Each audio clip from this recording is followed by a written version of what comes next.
تو اس پروسیس میں یہ ڈٹرمن کرنا وایا ویدر کہ مطلب آپ اس کو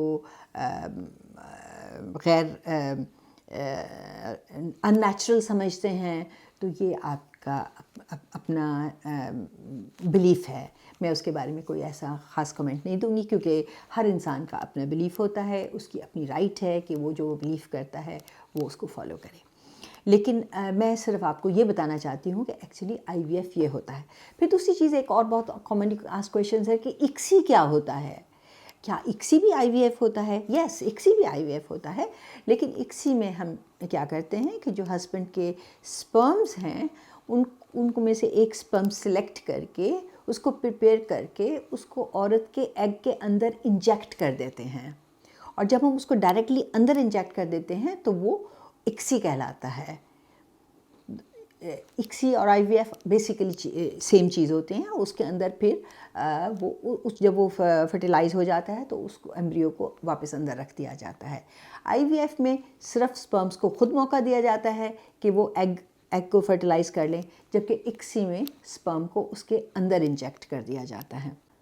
اب آپ مجھ سے پوچھیں گے کہ آخر اس کے لیے آپ کے کیا پری ریکویزٹس ہیں اور کیا کیا کیا جاتا ہے.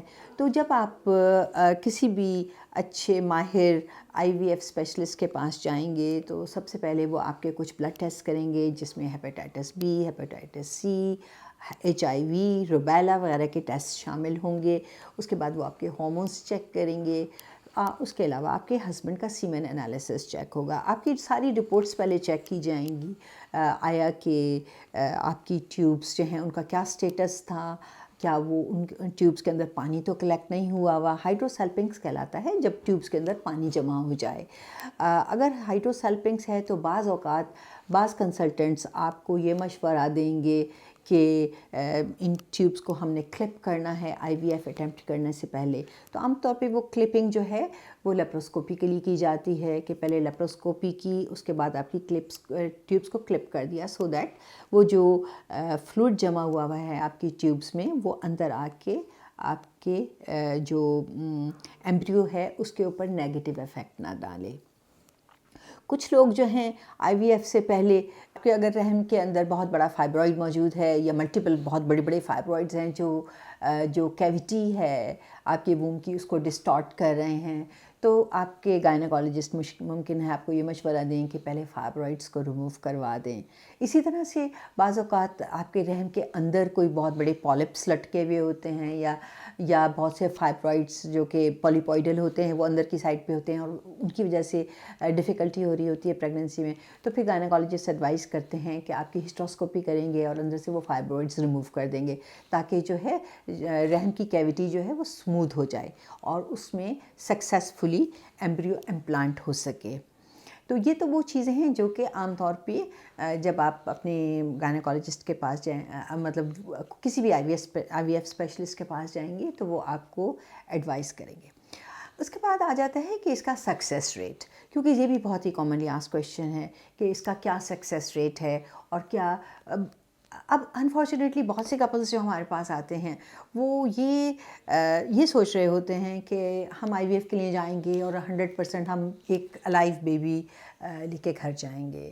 تو اصل میں ایسا تو نہیں ہے. آئی وی ایف کا سکسیس ریٹ تقریباً 30 to 35% ہوتا ہے.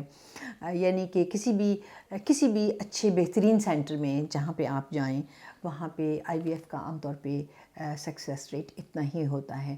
یعنی کہ اگر آپ 100 لوگوں میں سے آئی وی ایف جو 100 لوگ کرتے ہیں ان میں سے 35% تقریباً ٹیک ہوم بیبی لے کر جاتے ہیں.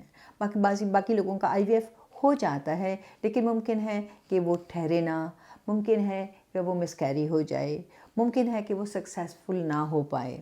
تو یہ امپورٹنٹ ہے کہ جب آپ آئی وی ایف سینٹر میں کسی میں بھی تشریف لے کے جاتے ہیں تو آپ یہ سوچ کر جائیں کہ اس پروسیس کا اتنا سکسیس ریٹ ہے. تو بڑا انفارچونیٹ ہوتا ہے ان لوگوں کے لیے جو آئی وی ایف کروائیں اور اس کے بعد پھر وہ پریگننسی نہ ٹھہر پائے اور چلی جائے. اٹس ویری اسٹریسفل اور ظاہری بات ہے ان کے لیے بہت پریشان کن ہوتی ہے. لیکن بہتر ہوتا ہے کہ آپ مینٹلی پریپیئرڈ ہوں کہ آئی وی ایف جو ہے اٹس ناٹ 100% ٹریٹمنٹ فار ایوری تھنگ.